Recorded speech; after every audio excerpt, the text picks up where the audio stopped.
এই যে শোনো, ইন্ডিয়াতে যেমন গেম প্লে করে একের পর এক রেকর্ড করার জন্য আলফা ফ্রি ফায়ার ছিল, ঠিক তেমনি আমাদের বাংলাদেশের একজন নাইম আলম ছিল, যিনি কিনা তার জাদুকরি গেম প্লে দেখিয়ে একের পর এক রেকর্ড গড়ে তুলেছিল, গোটা বিশ্বের মঞ্চে বাংলাদেশের নাম উজ্জ্বল করেছিল।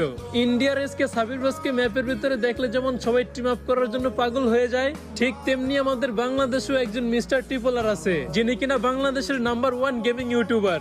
বাংলাদেশে এমন কোন গেমার নাই যে মিস্টার ট্রিপলারকে চেনে না। তাই তো ম্যাচের ভিতরে কেউ মিস্টার ট্রিপলারকে দেখলে টিম আপ করার জন্য উদ্ঘোষ না করে পারে না। ইন্ডিয়ার জনপ্রিয় গেমার রাইস্টার যেমন হ্যাকারের যন্ত্রণায় ফ্রি ফায়ার ছেড়ে দিয়েছে, আর রাইস্টারের ফ্রি ফায়ার ছেড়ে দেওয়া দেখে আমাদের যতটা না কষ্ট লেগেছিল, তার থেকে 10 গুণ বেশি কষ্ট আমরা ওই দিন পাইছি, যেদিন আমরা আমাদের বাংলাদেশের হাসির রাজা গেমিং উইথ তালহা ভাইকে ফ্রি ফায়ার থেকে হারাইছি। তবে হ্যাঁ, ইন্ডিয়ার গেমাররা যাকে ইন্ডিয়ান গেমিং কমিউনিটির সবচাইতে সেরা ইউটিউবার বলবে, আমি বলবো তার থেকেও সেরা ইউটিউবার আমাদের বাংলাদেশের গেমিং কমিউনিটিতে আছে। সে আর কেউ না, তোমার আমার সবার প্রিয় রাত বাই ওয়াইটি, ওরূপে বাংলাদেশ টপ 1।